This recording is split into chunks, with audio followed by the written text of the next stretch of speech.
What do you think are I didn't prep you on this before, but what do you think are the 3 or 5 components to a foundation of a relationship that has the potential to really thrive long term, committed for decades? What are it needs to have these 3 or these 5 things.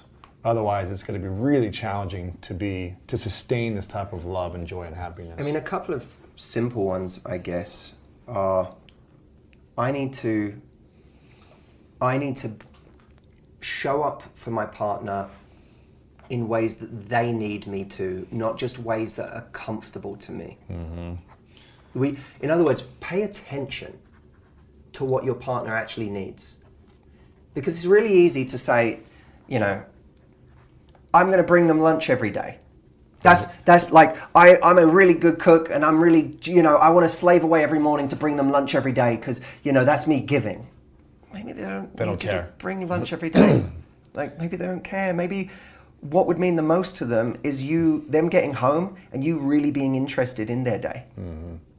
Do you think love languages is an important part of this, where it's like understanding someone's love language and giving them their top priorities? I think that it's an interesting framework, and it's been for a lot of people a very successful framework. Mm-hmm. I think any framework that just allows you to kind of, create a structure for things that gives you some simplicity around it can be valuable. Sure. And it doesn't mean it's the only framework you can apply, but it's a valuable model to work from.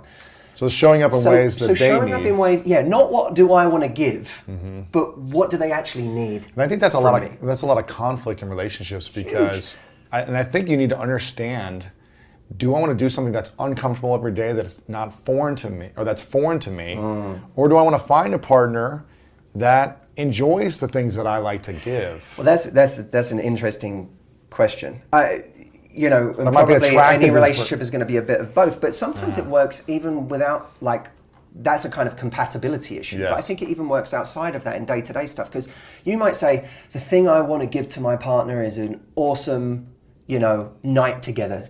But maybe what they need is an awesome night with their friends. Yeah. And maybe the most loving thing you can do is say, hey, I know you haven't seen this person in a while. You should go and see them. I know that relationship is important to you. Mm-hmm. You should go and hang out with your mum tonight. Or, recognizing not what's easy for me to give, but what might be less comfortable for me to give, but is actually what would mean the world to them. Yeah. And I think if you really want to make yourself irreplaceable to someone, it's recognizing that. Because no one else is going to do that for them. I mean, you know what I mean? Some maybe, but it's really rare to find someone who is willing to do that for you. Mm-hmm. Okay, so that's number one. The second thing is to work on yourself. Yep. And to say, I'm responsible for me. My partner isn't responsible for me. I need to do the work to be the most loving, confident person I can be in this world. What are the fulfilled, has their own purpose, has things that drive them. That to me is very, very important. What's the first thing people should do work on themselves? Because you threw a few things out there, but what's I mean, firstly, do you have, maybe here's an interesting question you can ask yourself.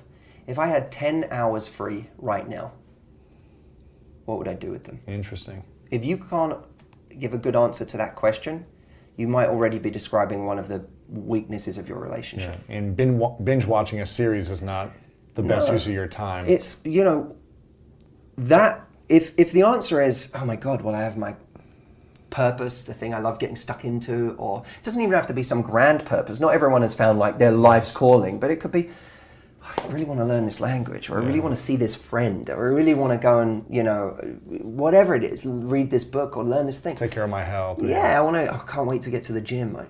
If you should be able to answer the question of, my partner cancelled on me today, what would I do with that day now?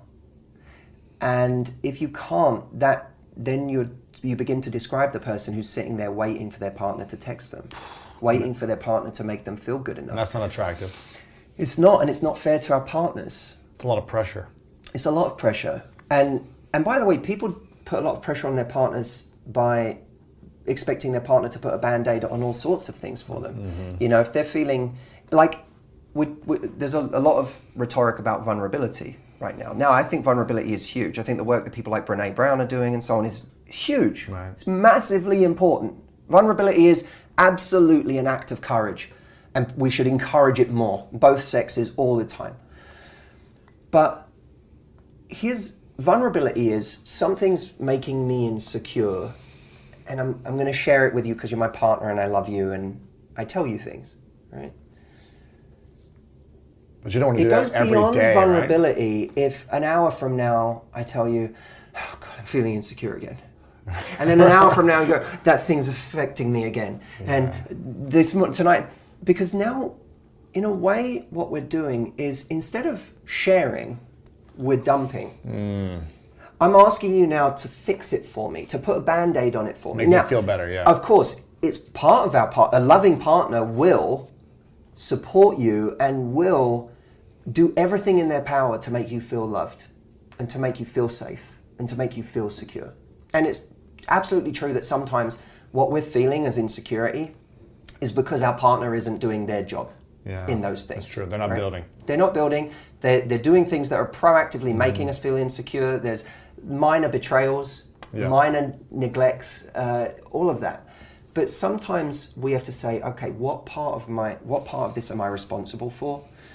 And it's my partner's responsibility. It's our responsibility in life together to share, to share the load, to work towards things together. But it's not your job to carry the load for me, to carry my problems, to put the Band-Aid on every day. I need to. Maybe once in a blue moon, yeah. Of course, and we're all going to do that. We're all going to have we're going to have days, weeks, times where we're going through something really serious, and our partner's job is to show up. Yeah. You know, but a friend of mine who's kind of blunt said to me, some days or weeks you get to be needy and difficult and high maintenance and boring and, you know, insecure, and then you don't. And I thought, yeah, like we get to be those things for a time until we don't, until it gets too much for somebody else, because we need to be, at the very least, we need to show our partner we're committed to our own growth. Yeah. So the first one, what did we have? Show up in ways they need, not just ways you want to show up. The second one's work on yourself. Yep. I guess the third one, to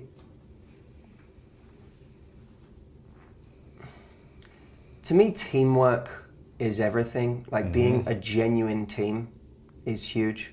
Really looking at each other as teammates, as opposed to you're there to meet my needs or I'm competing with you in some way. Man, I've done that before. Like we're an actual team. I saw, one of the things I loved most about Chris Rock's recent stand-up, Tambourine. I haven't seen it yet. Such a genius name. The whole concept is, about the idea that he couldn't, in his last marriage, play the tambourine. He couldn't play the backup instrument, right? Right. And I thought it was such a great metaphor, because in a good relationship, in a really genuinely mutually supportive relationship, some days you play tambourine. Some days you're their teammate. You can't. The way he says it, her success is your success, and vice versa. You're in this together. And some days that person's the lead. And you're on tambourine, and a lot of people have never learned how to play tambourine. There's the other thing, I don't remember where it comes from, but every relationship has a flower and a gardener, right? Well, most people don't want to be in a relationship where they're always the gardener. And they want to be never the flower, right? Blooming all the time. Yes, and sometimes you have to be the gardener, no matter how long you've played the flower, right? Right. You and I have played flowers a lot in our lives, right? Sure. We've been used to being a certain, having a leader role and having these kind of big lives and big worlds and whatever. And then you go to a relationship and the relationship doesn't give a fuck. You know what I mean? About you. No. Yeah. I don't care that you're the flower out there in the world. Sometimes in our relationship, you have to be the gardener. Sometimes you got to play tambourine, even if to everyone else You are the constant flower, yeah. right? Movie reference, Constant Gardener. Well, you can't you can't be the constant flower, right? You might be in your business in some way, but relationship is different. You can't. Now you're coming as two equals, and so it's so much of it's checking your own damn ego and being like, I'm in this to be with you as a teammate, not this or this. When you know you found your match for life, or your potential match for life, or you think this could be the match.